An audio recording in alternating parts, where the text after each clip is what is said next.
In May, the government had the second highest borrowing since records began, with only peak COVID in May 2020 being higher. Sorry, I missed the middle word there, Steve. I'm so sorry. In May, your government borrowed the second highest amount since records began, £17.7 billion you borrowed just in the month of May, and only peak COVID in May 2020 was higher. Do you expect borrowing this year to be higher or in line with forecast at the budget? Oh, in line with forecasts, and there have been monthly fluctuations, usually for global reasons, as you'll have seen in a number of other countries. But we have also obviously got our overarching fiscal rules in place, which are ironclad, one of them relating to borrowing as a proportion of debt. So tomorrow we will get both the June figure but also the figure for your first year in government of how much you've borrowed. You're expecting that to be in line with what was set out in the budget? Well, I'll see what the figures are tomorrow, and there have been, I think every month this year there have been fluctuations, broadly driven, and I think generally accepted as driven by events that are happening globally, almost capable of being tracked to them day by day, but I want to be in line with the forecasts. We've got the fiscal rules in place to ensure that we are in line with the forecasts. Well, the spending decision you just been talking about weren't global factors, they're national decisions. At the spring statement, the OBR found that there was a £14 billion deterioration in the fiscal forecast, the fiscal outlook from between the budget and the spring statement.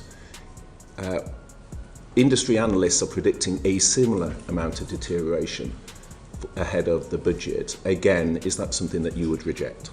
Well, my experience so far has been of different predictions almost on a weekly basis as we get into the final stages of the budget, which is why I think it's important to see them over a slightly longer term and see what precisely those forecasts are when we get to the autumn. And I don't say that frivolously. I mean, I was very concerned only a few weeks ago when the conflict in the Middle East looked like it was going to escalate rather than de-escalate. I was very concerned about the impact that would have on oil prices and on our economy as a result. And therefore, I do think it's important for us to see this over a slightly longer term. I mean, we're tracking it, as you would people imagine, would accept very, that very slight closely. variations. What I'm trying to tease out is whether there's a trend, and you're rejecting, for example, pretty widely accepted industry analysts that there's an expected further deterioration. For example, ING had predicted a further 14 billion. You're saying that's quite wide of the mark. Well, let's see what the OBR's forecasts are in the autumn.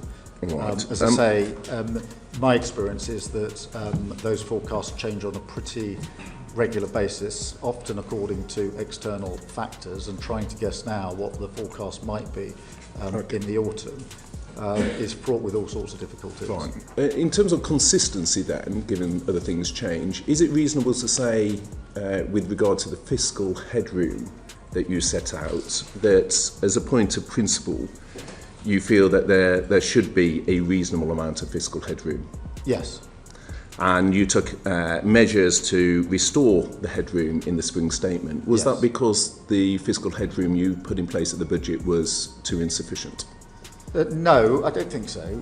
I'd gently point out that the fiscal headroom we put in the budget was considerably more than the last government put in their last budget by some measure. But then there was a lot of fluctuation in the early part of this year, particularly with conflicts in different parts of the world, but also with the immediate after effects of the tariff decisions that were being taken, for example, in America, had an impact. And it was right, in my view and the Chancellor's view, that we retained the fiscal headroom. Okay, so even though the headroom at the budget was insufficient and you, in my view, rightly took measures at the spring statement to restore it, the OECD are wrong when they said last month, again, pointing to how thin the fiscal headroom is. Again, you feel both industry analysis is incorrect, and you see warnings from the likes of the OECD as incorrect in terms of suggesting it is way too thin.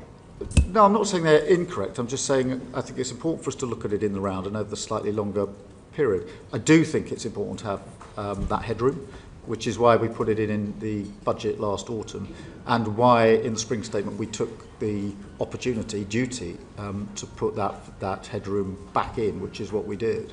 The OBR found that of 21 forecasts that they have done since 2010, all but one of those was overly optimistic. Are you confident that the OBR forecast done at the budget will not be over optimistic this time? Well, I don't know. I mean, look, that's a matter for the OBR. They make the forecast, they're there for a purpose. And we obviously take what forecast they put in place and act accordingly. Okay, what I'm interested in is decisions you have taken, for example, on welfare, where the IFS, I think, put the figure to over 3 billion, on winter fuel, where your own government figures put the cost as an additional 1 billion. There will be known pressures from decisions you have taken, which will be coming in the forthcoming budget. And what I'm interested in is the trend of a fiscal headroom which was insufficient, and you've already had to take measures to restore it. Warnings of that and warnings from industry. And again, without getting into writing a budget ahead of October, I'm interested in the trends and whether you're concerned. No, I mean, I am, Stephen. You've been in this position preparing for budgets, and you will know the experience, which is that there are forecasts that, as you lead into a budget, that can, in the end, come on a weekly basis and fluctuate week to week, literally, and therefore.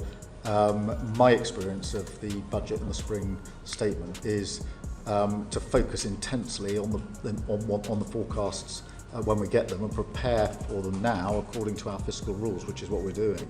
Well, you would accept that the size of gap we're talking about is more than mere fluctuations? Well, I mean, look, back in the autumn, the OBR predicted one thing. By the spring, it predicted something else. By autumn, they will give their prediction going forward from there, and we have to work from that forecast. But that's been consistent in a deteriorating line. That's the concern. It's not been fluctuating and getting better for some of the time. It's been consistently deteriorating. Well, different forecast different things. Nobody forecast that we'd have the highest growth in the G7 for the first quarter of this year, but we did. And I'm pleased about that.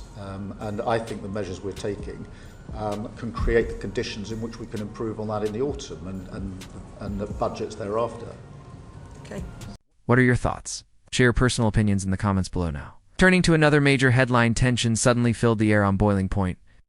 Live on GB News, when Nana Akua asked a critical question, who will be the next? To take the reins of power in the UK, Starmer, Badana, or Farage, but political commentator Fahima Mohammed Alfareda named no one expected. Her surprising answer stunned the entire studio into silence. Nana Akua, clearly caught off guard, burst into laughter, a moment that perfectly reflected the uncertainties weeping. Through BritishPolitics.watch, the clip to witness the full exchange. I mean, in the 20 years that I was an MP, admittedly I have been an MP now for almost 6 years, but the level of distrust in the police and in the Home Office got stronger and stronger, and not just from the usual suspects. It was actually, dare I say, it was middle class, Tory voting constituents who felt that they were being fobbed off by the police. They don't believe these statistics that say, oh, the amount of crime is actually reduced compared to where it was 30 or 40 years ago.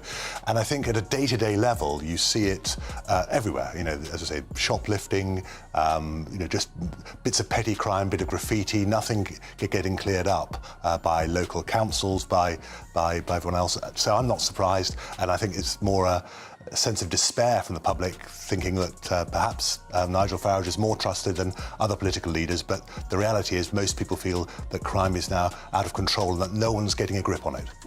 Fahima Mohammed. You know, these statistics that you say you don't trust, I don't trust the statistics where people claim that they actually believe and, promote Nigel Farage. He's never really been in government or in power or understand the criminal justice. I am vetted and I work within the criminal justice system. I work alongside probation officers and police, and I coach ex-offenders. And these are the experts that do not trust Nigel Farage. These are the people that actually work within the criminal justice and actually understand what's needed and the policies that are there. And no politician is actually doing anything to actually ask the experts. But we do have, the Labour has pledged to put 13,000 more neighbourhood police in the actual streets, which Conservative took away last time. And the Lib Dem Council focuses on preventative measures, which I'm one of them, one of those agencies that do help with rehabilitation and outreach. And these are the kind of things that the real community needs to talk about, not just also that, crime is only with immigrants, when most of it in the UK statistically is homegrown. So we need to look at deeper issues and measures and things that are really going to tackle the problem head on, regardless of where you come from and what you do. Let's just not talk about slogans, but let's talk about real solutions, and that's where we're going to get forward in trusting what needs to be done. All right, so out of the three leaders, who would you trust the most? Which three leaders are you talking about? Okay, let's talk Nigel Farage, because of course he's at the top of the polls saying that if there was an election today, he would probably win it. That's what the polls are saying. Whether that's true or not, I don't know.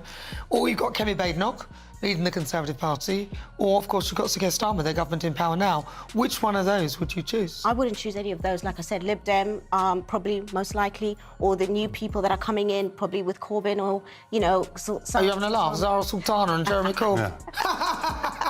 They would defund the police, so we'd have nothing left. Yes, yeah. Regardless, I just think what's happening now is not working, and Nigel Farage is definitely not the answer either. But do you not think that that's why the polling is saying for Farage? It's the despair that people have. And what I find, and I've increasingly found when I was an MP in central London, great pockets of great affluence within Westminster, but there were more and more private security taking over, whether through business improvement districts or indeed through blocks of flats, saying, right, we'll spend a bit of extra money to have additional security nearby, and actually working with the local police to say, if there are drugs being sold openly in the street, which is happening in much of central London at the moment. So it's that sense of despair that is there, and that's quite a dangerous situation. And I think it means that there's less trust in the police, but also less trust in any sense of statistics that are coming out saying, oh, how marvellous everything is. I just think the system is just... What do you think? Share your personal opinion in the comments below. Would you prefer a slightly more engaging or conversational tone? Here are a couple of alternatives.